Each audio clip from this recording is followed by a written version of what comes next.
Hello friends. आज हम आज से हम भारत की राज्य व्यवस्था शुरू कर रहे हैं, यानी कि इंडियन पॉलिटिक्स शुरू कर रहे हैं। ये इसका फर्स्ट लेक्चर है जिसमें कि हम हिस्टोरिकल बैकग्राउंड, जो कि हमारी संविधान की बनने के तहत जो शुरू हुई थी, उसके लिए हिस्टोरिकल पृष्ठभूमि जो बनी थी उस पर चर्चा करेंगे। और इसमें सबसे पहले हम देखेंगे ऐतिहासिक पृष्ठभूमि, जिसके तहत दो पार्ट आएंगे। एक कंपनी का शासन और दूसरा ताज का शासन। इसमें पहला है कंपनी का शासन। कंपनी के शासन के तहत जो है सबसे पहला है 1773 का रेगुलेटिंग एक्ट। हाँ, इसके संवैधानिक महत्व ब्रिटिश सरकार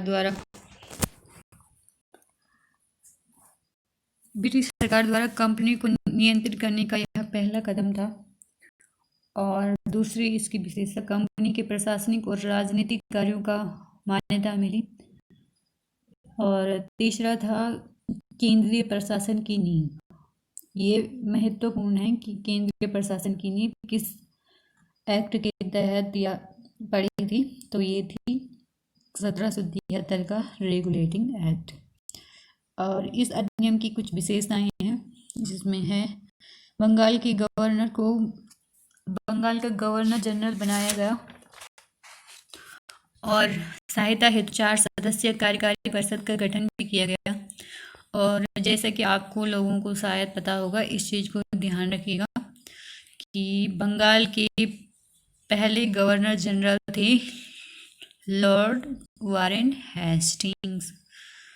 और दूसरी इसकी विशेषता अधिनियम की, मद्रास और मुंबई के गवर्नर बंगाल के गवर्नर के अधीन हो गए, उनकी शक्तियाँ कम हो गई और वे बंगाल के गवर्नर के अधीन हो गए। और तीसरी विशेषता थी, कोलकाता में उच्चतम न्यायालय की स्थापना हुई, जिसमें मुख्य न्यायाधीश और 3 अन्य न्यायाधीश थे। चौथा है कंपनी के कर्मचारियों की निजी व्यापार और भारतीय लोगों से रिश्वत और उपहार लेने पर प्रतिबंध लगाया गया।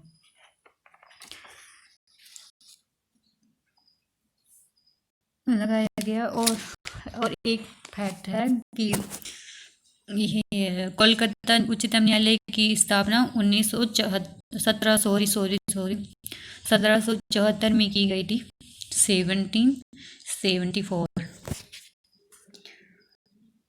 और जो कर्मचारी निजी व्यापार पर और भारतीय लोगों से उपहार लेने और रिश्वत लेने पर प्रतिबंध दिया गया। और 5वां जो इसका मुख्य जो प्रावधान था, कोड ऑफ डायरेक्टर के माध्यम से कंपनी पर ब्रिटिश संसद का नियंत्रण हो गया और राजस्व नागरिक मामलों की जानकारी देनी आवश्यक कर दी गई। और दूसरा जो आया था कंपनी के शासन के तहत अधिनियम 1774 का ईस्ट इंडिया एक्ट। इसमें क्या था, कंपनी के राजनीतिक और वाणिज्यिक कार्यों को अलग अलग कर दिया गया, जिससे कि द्वैध शासन की नींव पड़ी। और इसके तहत और द्वैध शासन का आरंभ हुआ, जिसमें कि एक बना आपका निदेशक मंडल, एक था निदेशक मंडल और दूसरा था नियंत्रण बोर्ड ऑफ कंट्रोल। और जो कि एक नियंत्रण बोर्ड एक नया निकाय था। और नियंत्रण बोर्ड की शक्तियों में नागरिक और सैन्य राजस्व का अधीक्षण व नियंत्रण दिया गया। और इस अधिनियम के तहत एक महत्वपूर्ण नोट है, जिसे आप नोट कीजिए ब्रिटिश आधिपत्य क्षेत्र कंपनी के कार्यों का प्रशासन पर पूर्ण नियंत्रण हो गया था, ब्रिटिश आधिपत्य के क्षेत्रों पर। और तीसरा जो एक्ट था, या तीसरा जो कंपनी के शासन में था, वो था 1833 का चार्टर अधिनियम। और एक फैक्ट बताना आपको भूल गई कि रेगुलेटिंग एक्ट जो कि 1773 में आया था, उसकी कमी को दूर करने के लिए ब्रिटिश संसद में 1781 में एक एक्ट ऑफ सेटलमेंट लाया गया, एक्ट ऑफ सेटलमेंट लाया गया था। ठीक है, आप ये चीज़ याद रखिए। और हम बात कर रहे थे चार्टर एक्ट 1883 के बारे में, 1833 के बारे में। यह अधिनियम बहुत महत्वपूर्ण है। चार्टर अधिनियम के तहत ये पहला अधिनियम था। इसमें बंगाल का गवर्नर जनरल भारत का गवर्नर जनरल बन गया, तो ध्यान दीजिए। और ये बहुत महत्वपूर्ण बात है कि बंगाल का गवर्नर भारत का गवर्नर जनरल बन गया। ठीक है। और जिसके पास शक्ति थी, नागरिक और सैन्य शक्तियां।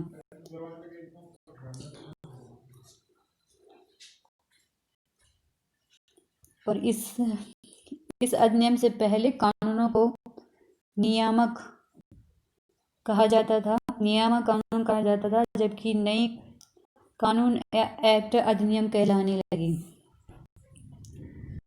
और तीसरा इसकी जो विशेषता थी उसमें था कि कंपनी विशुद्ध रूप से प्रशासनिक निकाय, व्यापारिक निकायों में गतिविधियां समाप्त कर दी गई। कंपनी की जो प्रशासनिक निकाय और व्यापारिक निकाय में गतिविधियां थी, उनको समाप्त कर दिया गया।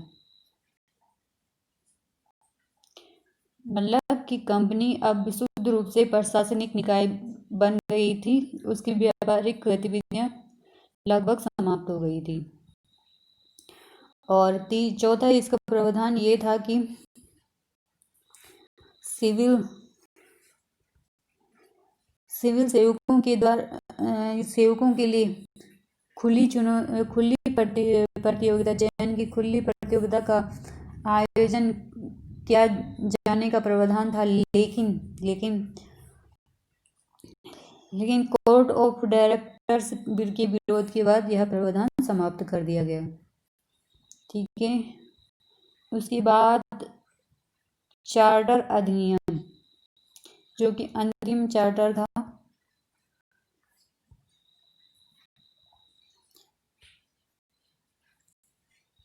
1833 का चार्टर अधिनियम, अंतिम चार्टर अधिनियम। विशेषताएं इस प्रकार हैं।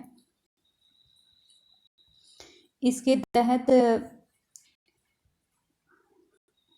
गवर्नर जनरल की परिषद की विदायगी और प्रशासनिक कार्य को अलग किए गए।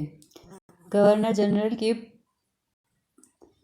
परिषद की विदाई और प्रशासनिक कार्यों को अलग अलग किया गया।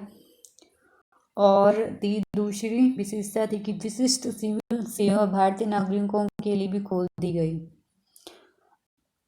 और भारतीय भर्ती एवं चयन हेतु खुली प्रतियोगिता का आरंभ हो गया, जो कि एक महत्वपूर्ण बात है 1853 का चार्टर अधिनियम की।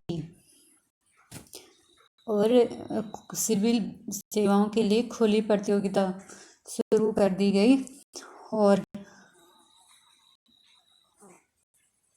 और यह भारतीय नागरिकों के लिए भी खोल दी गई। और इसमें यह मैकले समिति की भी स्थापना की गई 1854 में सिविल सेवा हेतु।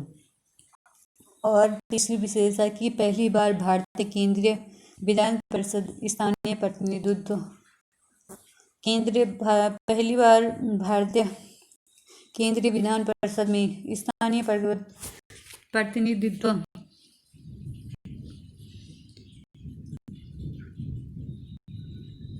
प्रारंभ किया गया और गवर्नर जनरल की परिषद में 6 नए सदस्यों में से 4 का चुनाव बंगाल, मद्रास, मुंबई और आगरा की स्थानीय प्रांत सरकारों द्वारा किया जाना था। यह इसकी एक महत्वपूर्ण बात थी। तो दोस्तों, ये था हमारा पहला पार्ट ऐतिहासिक पृष्ठभूमि के तहत, हिस्टोरिकल बैकग्राउंड के तहत। अपना व्यू रखिए कमेंट बॉक्स में कि आपको यह लेक्चर कैसा लगा। धन्यवाद। Thank you so much.